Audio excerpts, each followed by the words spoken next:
It's no secret that Michael Jordan's competitive nature is off the charts, and was definitely an important ingredient to why he was so dominant, but some would say that maybe he was too competitive and didn't know when to turn it off, especially in situations where nobody would have held it against him had he took it easy and just temporarily take his foot off the gas, so to speak. But no, he continued being his competitive self at all times, and the moment people took issue with that the most was during his Hall of Fame speech. Now, I personally don't have a problem with how he conducted himself that night. I thought it was just Jordan being Jordan, but apparently some did. You might not believe this, but his Hall of Fame speech is considered to be somewhat controversial. He was criticized for taking shots at people instead of concentrating on thanking people, like David Robinson, John Stockton, and Jerry Salone all did in their touching speeches before him. People thought that this was a night for him to leave behind the petty grievances and past slights, and for him to be gracious and show some gratitude, but apparently he had other plans. But to the coach who actually picked Leroy over me,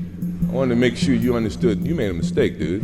I didn't think he could beat me, or he was better than me as a basketball player. You know, Jerry Krause is right there, and Jerry's not here. Obviously, I don't know who invited him. I didn't. But and then you had your little guy, Jeff Van Gundy. He said I conned the players, I befriended them, and then I attack them on the basketball court. Where did that come from? Brian Russell. If I ever see him in shorts, I'm coming at him. And that was just like 30 seconds of a 23-minute long speech. MJ was introduced as the greatest player ever, and he's still standing there trying to settle scores. One Hall of Famer said privately later, people had a problem with the fact that he decided to focus on disparaging people who had little to do with his career and just ignored the people who had so much to do with it, like his personal trainer Tim Grover, who didn't really get any recognition at all that night. I guess what they're trying to say is that there's a time and place for everything, and that it was extremely inappropriate, but MJ begs to differ. I was really explaining to people, about my competitive nature. And most people say that's the worst speech.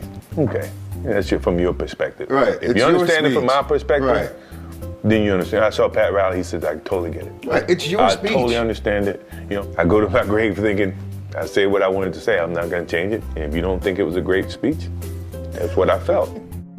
Once again, I personally don't have a problem with it. I don't think it was petty at all. But I have to admit, I believe his actions in this next story kinda was. Jordan's relentless will to win once drove him to cheat in a card game against an old woman. That's right, you heard me correctly. He once tried to cheat his way to victory in a casual card game against an elderly woman, and the woman happened to be his teammate's mother. There is a famous story about Michael Jordan visiting the home of North Carolina teammate Buzz Peterson, and while playing a casual game of cards with Peterson's mother, Jordan attempted to cheat while the old woman was using the bathroom. Even in a friendly card game with nothing at stake, he had no problem pushing the limits of morality. I guess people aren't kidding when they say that he will do anything to win.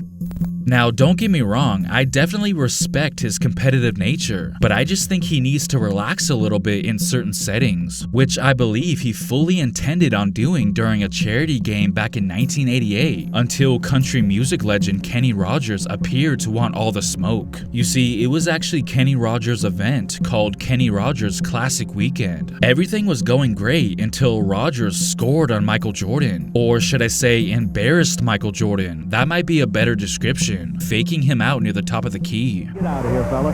Now, a fake. Kenny Rogers puts Jordan in the popcorn machine and hits a 21-footer. How about that shot? And of course, Jordan seemed to take it personal. He turned serious after that, getting his revenge immediately after. Players are faked out of position at times, but not all the time. Block shot, Michael Jordan. And from there on out, he took over like it was the NBA Finals or something. He even whipped out his famous finger-licking celebration. That's how you know he was serious. It was pretty much all Jordan for the rest of the game, leading his team to victory and celebrating like he just won the championship. Hey, to him, a win is a win. We already established that MJ's refusal to lose stretched beyond the basketball court, with that competitive fire often being displayed on the golf course. During the 1992 Olympics, Michael Jordan and coach Chuck Daly would hit the golf course, and on one particular occasion, Daly defeated Michael. Now, you played golf with Michael and beat him? We were in Barcelona, and we were out there every day, and of course Michael always had a little game going with everyone. I ended up shooting a 78 and beat him one day. And as you can imagine, MJ didn't take that defeat lightly. The following morning, he went to Daly's hotel room at 4 a.m. and wouldn't leave until he agreed to a rematch. He beat you one day. You came to his room at 4 o'clock in the morning and said, let's go back out there. When he beat me at golf, it's like him, the Detroit Pistons beating the Bulls, and that just ate at me because I didn't think he was capable of beating me. So, yes, I wanted to play him in the next available time. And as expected, MJ got him back and felt the need to send a warning to Daly the following year. And now transcend that to the next year, and I'm coaching the Nets, and we can't do anything with him. He's scoring at will. He walks by the bench and he says, "Don't ever beat me in golf again." That's his competitive spirit, and he doesn't forget. It's clear that Michael Jordan couldn't stand losing, which is something that John Salley certainly realized firsthand. It's pretty well known that even before he retired and became a billionaire, Jordan had an expensive collection of supercars and would go to games and practices in them, and was nice enough to give his friends a ride sometimes. John Salley was one of the lucky ones to get offered a ride in his Ferrari back then. In fact, they even made plans and everything. That is, until Salley made a crucial mistake. He and his Pistons beat Jordan in his Bulls. That's right, they were gonna go for a spin in Jordan's Ferrari after the game, but I guess John Salley forgot to read the fine print. Just as long as Salley and his Pistons do not win, or at least that's the stipulation Jordan had in his head apparently. Now to us, it sounds ridiculous holding it against someone whose job was to go out there and win the game for his team. But remember, we're talking about Michael Jordan here. If he wants to take it personal and have it affect his plans he had off the court that night, then so be it. Hey, Mike, one time we played Michael Shannon. He's like, "Yeah, after the game, man, I got the Ferrari." I said, "Oh, I can't wait to see it." He goes, "Yeah, he just got out his deal with Chevrolet so he can drive the Ferrari now in town." And we beat him, and I'm like, he vroom, vroom. What happened? Man, I ain't hanging out with you.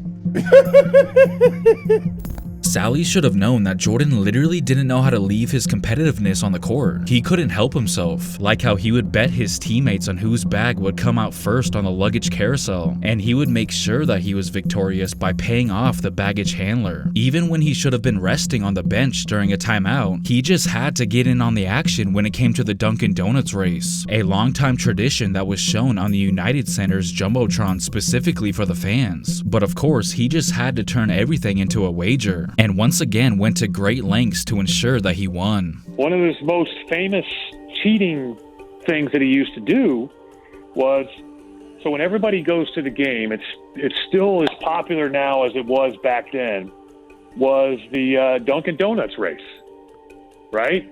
Cuppy Coffee, Benny Bagel, whatever it is, Well, so people that understand, they rehearse all that earlier in the day. And the security guys would always watch the race as it was being rehearsed, and then they would go tell Michael who won. And then Michael, if he happened to be sitting on the bench and was out of the game at the time when the race was being run, even though it was during a timeout, he would bet guys. Hey, I'll bet you $1 on, I'll take Cuppy Coffee. But he would also occasionally throw off and let you pick first, even though he already knew who won, so he would throw off and lose. But he probably won 90% of the time, and we found out later that he was always getting the heads up on who the winner was. That's who Michael Jordan was. Win at all costs.